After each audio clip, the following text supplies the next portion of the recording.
Siren सारी रात नहीं सो सकते, खाना बनाते हुए आपको सायरन आ सकती है, आपको भाग के बंकर्स में जाना पड़ेगा। जैसे एयर स्ट्राइक हुई वो फिर पूरा दिन हमें पता, हम लोगों ने कैसे पूरा दिन न्यूज़ के सामने ना कुछ खा पाए ना कुछ पी पाए, क्योंकि कुछ समझ ही नहीं आ रहा था कि क्या चल रहा है। एम्बेसी ने बोला कि नहीं, हम यूक्रेन के अंदर से बस नहीं करा रहे हैं, ये आपको जिसने इन्फॉर्मेशन दी है वो गलत है। हम एम्बेसी आपको हेल्प करेगी, बट बॉर्डर क्रॉस करने के बाद, पोलैंड का बॉर्डर हो आपका, उस बॉर्डर पे स्टार्टिंग में थोड़ा बदतमीजी हुई है इंडियन स्टूडेंट्स के साथ में, नो डाउट। तो उसके बाद गवर्नमेंट ने उस पर एक्शन भी लिया है। देखिए, यूक्रेन और रशिया के बीच जंग लगातार जारी है और लगातार वहां पे रहने वाले दूसरे देशों के नागरिक और हम कहे छात्र लगातार संघर्ष कर रहे हैं अपने घर की वापसी की ओर जाने के लिए। लेकिन उससे पहले वहीं से एक लौटे छात्र से जो यूक्रेन से इतना लंबा सफर तय किया है रुड़की तक का, वो खौफनाक मंजर देखकर आए हैं शुभम देशवाल। उनसे खास बातचीत करेंगे और जानेंगे कि कैसा रहा उनका यूक्रेन से रुड़की तक का सफर। देखिए, सबसे पहले तो आपका बहुत बहुत स्वागत करते हैं द न्यूज़ वाला नेटवर्क पर। और सबसे पहली महत्वपूर्ण बात हमारी यही रहेगी, वो खौफनाक मंजर और अब अपने घर कैसा लग रहा है? घर आके काफ़ी अच्छा लग रहा है। वहाँ पे आप नहीं सोच सकते हो, सायरन सारी रात नहीं सो सकते, खाना बनाते हुए आपको सायरन आ सकती है, आपको भाग के बंकर्स में जाना पड़ेगा। सो वो एक बहुत ही, मतलब आप एक्सप्लेन नहीं कर सकते, ऐसा एक्सपीरियंस था। उस टाइम डर था मन में कि निकल पाएंगे कि नहीं निकल पाएंगे, क्योंकि सिचुएशन पर डे बहुत कॉम्प्लिकेटेड हो रही थी। अगर हम एक दिन भी डिले करते तो शायद हम यहाँ पर वापस ना आ पाते, हमें भी सूमी और खारकीव वाली कंडीशन हो सकती थी वहाँ पे। देखिए, कह रहे हैं अगर एक दिन और डिले होता तो तमाम मुसीबतों का सामना इनको करना पड़ता। लेकिन शुभम, आप हमारे दर्शकों को ये बताइए कि आपको कैसे पता चला कि सायरन बजने लगे, एयर स्ट्राइक्स आपके यहाँ हुई? हमारे यहाँ सबसे पहले 24 की सुबह को राउंड अबाउट 5:30 बजे 6 बजे हमें कॉल आई अपने दोस्तों की, क्योंकि इंडियन न्यूज़ चैनल में आई गेस रिपोर्ट हो गया था। हमारे सुबह के 6 बजे थे, तो हम लोग सब सोए थे। हमारा नेक्स्ट डे कॉलेज था, हमें कॉलेज जाना था जी। तो हमको सुबह 6 बजे कॉल आती है कि अटैक्स हो गए हैं। फिर जस्ट जब कॉल पे मैं बात ही कर रहा था, तभी हमारे डैनीपुर में एक एयर स्ट्राइक हुई। वो वहाँ का जो मिलिट्री एयरबेस था उसके ऊपर एयर स्ट्राइक हुई। वो एयर स्ट्राइक हमने अपनी आंखों से देखी। फिर उसके बाद हमको गवर्नमेंट, वहाँ पे जो लोकल गवर्नमेंट्स हैं और जो यूनिवर्सिटीज़ हैं, उनकी तरफ से हमें आया कि जब भी आपको कोई भी एक सायरन सुनाई दे, मतलब उन्होंने पहले प्रैक्टिस सायरन बजवाई, तो उन्होंने उससे बात बताया कि जब भी आपको ये सायरन सुनाई दे, आप कहीं भी हो, भाग के बंकर के अंदर जाएँ। जहाँ पे भी आप रह रहे हो, कुछ उससे कोई मैटर नहीं करता, काम छोड़े और सीधा बंकर में जाए। तो हमारे साथ ये सीन था। तो उसका सायरन का उन्होंने एक बार प्रैक्टिस करा के फिर हम लोगों को बताया गया था। वो सायरन कभी भी, वो ऑटोमेटिक होती है, और कभी भी कोई एयरक्राफ्ट या कुछ भी आपकी एयर स्पेस से क्रॉस होता है तो वो सायरन ऑटोमेटिकली पूरी सिटी में आपकी एक्टिवेट हो जाती है और आप सभी लोगों को अंदर जाना होता है। आपने बताया कि आपने एयर स्ट्राइक अपनी आंखों से देखी। कितनी उम्र है आपकी लगभग? मैं लगभग 24-25 हूँ। देखिए, लगभग 25 अगर हम माने तो 25 साल की उम्र में इन्होंने इतना खौफनाक मंजर, डरावनी तस्वीरें अपने सामने महसूस की, इन्होंने उसे देखा। लेकिन क्या बीती उस समय? लगा कि अब क्या होगा आगे? हम लोग तो नॉर्मली सुबह कॉलेज जाने वाले थे। हमको तो ये था कि आज हमारा कॉलेज है, हमें कॉलेज जाना है। बट जैसे एयर स्ट्राइक हुई वो फिर पूरा दिन हमें पता, हम लोगों ने कैसे पूरा दिन न्यूज़ के सामने ना कुछ खा पाए ना कुछ पी पाए, क्योंकि कुछ समझ ही नहीं आ रहा था कि क्या चल रहा है। हम लोग सुबह से शाम तक न्यूज़ के सामने बैठे रहे, रात तक, कुछ पता लगे कि क्या करना है, कैसे करना है आगे, क्योंकि डर यही था कि सिचुएशन कहीं पर भी कभी भी ख़राब हो सकती है। और एयर स्ट्राइक का आप लोग कुछ कह नहीं सकते कि वो किस तरफ होगी और कैसी होगी। अच्छा, खाने पीने की व्यवस्था कैसे की आपने? हमें जैसे ही पता लगा कि एयर स्ट्राइक हो गई है और रशिया ने अटैक कर दिया, तो हम लोग सबसे पहले सुबह 7-7:30 बजे तक हम लोग सबसे पहले उठे और अपने जो स्टोर्स हैं, जो खाने पीने के स्टोर्स हैं, हम उनकी तरफ भागे, क्योंकि हमें पता था कि कुछ भी होगा। क्योंकि पहले एक बार जब क्रीमिया में ऐसा हुआ था तो हमारे सीनियर्स ने हमें ये सब कुछ बताया हुआ था कि ऐसा भी हो जाता है कभी कभी, क्योंकि क्रीमिया साइड के जो रशिया का वो था। तो हम लोग सबसे पहले स्टोर्स भागे। स्टोर्स पे बहुत रश था।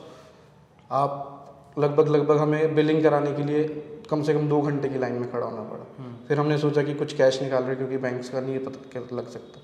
फिर हम बैंक्स पे जाके खड़े हुए तो वहाँ पे भी वही 1-2 घंटे की लाइन, और वहाँ पे भी कैश हार्डली एक बारी में आप 500 समथिंग निकाल सकते हो, उसके बाद आप नहीं कैश निकाल सकते। तो आपको नेक्स्ट डे कई छात्र ये बात कह रहे हैं कि एटीएम से कैश निकालने की जो एक रोक लग गई थी, एक सीमा बन गई थी कि इससे ज़्यादा आप पैसा नहीं निकाल सकते। लेकिन वहीं पर ये भी कहा गया कई छात्रों द्वारा कि महंगाई जो थी, जो खाने पीने की सब्जियों के जो चीज़ों के रेट थे वो बढ़ गए थे। हाँ, वो जैसे ही आपको धीरे धीरे चीज़ें प्रोसेस होती रही, एक दो दिन बाद वो सब रेट्स हाइक होने लगे, क्योंकि फर्स्ट डे तो किसी को कुछ नहीं पता था। फिर जैसे ही जैसे वो होता गया तो प्राइसेस बढ़ती चली गई, क्योंकि स्टोर्स पे सामान कम होने लगा था। अब उस वजह से जो प्राइस में हाइक होता है वो नॉर्मली एकदम देखने को मिला एक दो दिन के अंदर ही, काफ़ी महंगा सामान हो गया था उसके अंदर। देखिए वहीं पे वही डिमांड एंड सप्लाई वाली बात आ जाती है। लेकिन अब ये भी महत्वपूर्ण सवाल बनता है कि इंडियन एम्बेसी ने आपकी कितनी मदद की, व्यवस्था कितनी कराई आपको, क्या एडवाइजरीज आपको दी गई? इंडियन गवर्नमेंट, मैं ये कहूँगा कि उन्होंने काफ़ी सपोर्ट किया, ऐसा नहीं कि उन लोगों ने सपोर्ट नहीं करा, ये तो बात सच है। उन्होंने ये था कि कोई वॉर के किस कंट्री के अंदर वो लोग नहीं हैं, वो आ भी नहीं सकते। उन्होंने हमें सिर्फ एडवाइजरी दी कि आपको निकलना है, आपको कब निकलना है, या फिर कौन सी सिटीज़ सेफ़ हैं एट प्रेजेंट इवैक्यूएट करने के लिए, कौन सी सिटीज़ को भी अपनी सिटीज़ के अंदर रहना है, ये सब गाइडलाइन उन्होंने हमें दी। बट उन्होंने साथ के साथ हमें ये भी बोला कि आपकी खुद की रिस्पॉन्सिबिलिटी है बॉर्डर तक आना, हम बॉर्डर से पहले आपको कुछ नहीं करा सकते। इवन बॉर्डर क्रॉस करना भी आपने कौन से बॉर्डर क्रॉस किए? मैं करा था हंगेरी का चॉप बॉर्डर, चॉप से एक बॉर्डर पड़ता है जुहानी। तो हम लोग बस करके गए थे चॉप तक, चॉप से फिर हमने बाय ट्रेन बॉर्डर क्रॉस किया और फिर हम जुहानी गए। अच्छा, एम्बेसी में आप गए, कोई व्यवस्था आपके लिए हुई, की गई? जब हमने इधर से कॉल करी एम्बेसी को, हमने एम्बेसी को बताया कि हम लोग इतने बच्चे हैं, हमने सुना है कि आप लोग बस करा रहे हैं, तो आप हमें बताएं कि हमारा नंबर कब आएगा। तो एम्बेसी ने बोला कि नहीं, हम यूक्रेन के अंदर से बस नहीं करा रहे हैं, ये आपको जिसने इन्फॉर्मेशन दी है वो गलत है। हम एम्बेसी आपको हेल्प करेगी बट बॉर्डर क्रॉस करने के बाद, बॉर्डर क्रॉस करने से पहले हम सिर्फ आपको एडवाइजरी दे सकते हैं। उसमें हम आपको बता सकते हैं कि आप कब लोग निकल सकते हैं, आप निकलें बट अपनी रिस्पॉन्सिबिलिटी में। चलिए, फिर आपने बॉर्डर क्रॉस कर लिया, लेकिन अब कहीं ना कहीं ये भी बात आ रही है कि कुछ छात्र कह रहे हैं कि बंधक बना रहा है यूक्रेन, उत्पीड़न कर रहा है छात्रों के साथ। वो सिचुएशन मैं आपको बताता हूँ, वो एज सच कंट्री या सिटी के अंदर नहीं है। वो सिचुएशन जो आप बताई जा रही है वो सिचुएशन है बॉर्डर पे। बॉर्डर पे काफ़ी ज़्यादा रश है, इंडियन स्टूडेंट्स का भी और उनका भी। तो कई कुछ बॉर्डर्स है, जैसे पोलैंड का बॉर्डर हो आपका, उस बॉर्डर पे स्टार्टिंग में थोड़ा बदतमीजी हुई है इंडियन स्टूडेंट्स के साथ में, नो डाउट। तो उसके बाद गवर्नमेंट ने उस पर एक्शन भी लिया है। उसके बाद गवर्नमेंट ने उन बच्चों के लिए 10 बसें लगाई जो कि बॉर्डर क्रॉस कराएंगी। उससे पहले गवर्नमेंट बॉर्डर से इधर आ नहीं रही थी। That was the first step they have taken to cross the border, take the student from this side to that side, क्योंकि वो बॉर्डर पे बहुत रश था। क्योंकि मैक्सिमम जितने यूक्रेनियंस लोग थे, अब आपको पता ही है, अगर आप अपनी कंट्री में हो तो आप अपने सिटीजन्स को ज़्यादा वो देंगे, तो काफ़ी रश था, क्योंकि सारा रश पोलैंड जा रहा था यूक्रेन का। और पोलैंड पे इंडियन स्टूडेंट्स के साथ में फिर थोड़ी बदतमीजी हुई है स्टार्टिंग में, बट उसके बाद गवर्नमेंट ने उसके अगेंस्ट एक्शन लिया। जैसे ही बच्चों की वीडियोस वायरल हुई, गवर्नमेंट ने उसके अगेंस्ट एक्शन लिया, फिर उसके बाद काफ़ी स्मूथ हो गया था बॉर्डर क्रॉसिंग करना। अच्छा, आपके साथ के जितने भी आपके साथी थे, आपके मित्र थे, वो लोग वापस आ गए या अभी कुछ है वहाँ पर? हमारे साथ ये हुआ कि हम लोग फर्स्ट थे इंडियंस में से जो वहाँ से निकलने का डिसाइड करा। हम लोग 6th ईयर में थे, फाइनल ईयर था। तो हम लोगों ने डिसाइड किया कि हम लोग कल निकलेंगे, क्योंकि कल हमको न्यूज़ मिली थी कि कल जेलेंस्की और जो पुतिन वगैरह की इनकी आपस में टॉक होने वाली। तो हमारे लगा कि ये सेफ विंडो है निकलने के लिए। तो हम लोगों ने पहले बस कराई खुद से, फिर हम लोगों ने बस वाले से बात करके हम रात को वहाँ से निकले। फिर हम राउंड अबाउट 32 आवर्स का ट्रैवल करके हम चॉप बॉर्डर पहुँचे। कंटिन्यूस बस चली, बस नहीं रुकी, क्योंकि रिस्की एरिया था, आप नहीं रुक सकते। फिर उसके बाद हमने चॉप बॉर्डर पे इमिग्रेशन करके क्रॉस करा। तो उसके बाद जिस दिन हम निकले उससे नेक्स्ट डे फिर सब बच्चों को हिम्मत मिली और सब बच्चों ने बस कराई। देखिए, ऐसे समय में 25 साल की उम्र में एक स्ट्रैटेजी बनाना कि कैसे निकलना है, इन्होंने एक स्ट्रैटेजी बनाई कि आज स्टॉक है, तो बिल्कुल एक स्ट्रैटेजी भी आपने बनाई। मतलब जो हौसला था वो एक दूसरे का आप लोग बढ़ाते रहे सारे दोस्त। हाँ, हम सब ने डिसाइड करा, हम सब लोग बाहर जो अपार्टमेंट्स वगैरह फ्लैट वगैरह पे रहते थे, हम सब ने डिसाइड किया कि हम सब लोग हॉस्टल में इकट्ठे होते हैं, क्योंकि हॉस्टल के जस्ट नीचे बंकर है, तो उसमें टाइम नहीं लगता। फिर हम लोगों ने वहाँ सब बच्चों ने आपस में बैठ के डिसाइड किया। हम लोग थोड़े जो 1-2 सीनियर्स थे, हम लोगों ने बस वालों से बात करी। फिर हम लोगों ने डिसाइड करा कि हमें निकलना है। और फाइनली क्योंकि एयर सायरन स्टार्ट हो गए थे, तो हमें डर था कि वापस खारकेव वाला ये सीन यहाँ पे ना हो जाए। तो इस करके फिर हम लोगों ने डिसाइड करके बच्चों के साथ प्लान करके फिर हम लोग अराउंड अबाउट 60 to 65 स्टूडेंट पहले बैच में निकले थे। हम लोग 2 बस एक साथ लेके निकले थे। हमने इंडियन गवर्नमेंट को बताया रात को कि हम सुबह बस लेके निकलेंगे। ओके, तो आपकी यूनिवर्सिटी में जो पढ़ाई चल रही थी वो पूरी हो गई रहती है? और अगर अभी बची है। हाँ, तो वो ऑनलाइन चल रही है अभी हमको 12 मार्च तक ऑफ किया गया है यूनिवर्सिटीज़, क्योंकि सब बच्चे इवैक्यूएशन प्रोसेस में कोई कहीं ना कहीं पे फंसा हुआ है। तो हम लोगों को अभी 12 मार्च तक के लिए ऑफ है। उसके बाद जो एडवाइजरी गवर्नमेंट देगी या फिर हमारी यूनिवर्सिटी हमको देगी उसके तो ऊपर अब depend आगे की जो स्थिति है वो क्या लगती है आपको कि सही होगा? क्या आपका आकलन आ रहा है वहाँ से बनकर? कुछ सिटीज़ जैसे कि आपका ईस्ट साइड है, उनका तो बहुत रेयर सिचुएशन है कि वहाँ पे कुछ सही हो पाए, क्योंकि वो अप्रॉक्सीमेटली ख़त्म हो गए। यूनिवर्सिटीज़ कुछ 1-2 सिटीज़ की यूनिवर्सिटीज़ पे भी अटैक हो चुका है ऑलरेडी, तो वो यूनिवर्सिटीज़ पूरी ख़त्म है। तो उन बच्चों के लिए काफ़ी सोचने वाली बात है, क्योंकि स्थिति सुधरेगी या खराब रहेगी?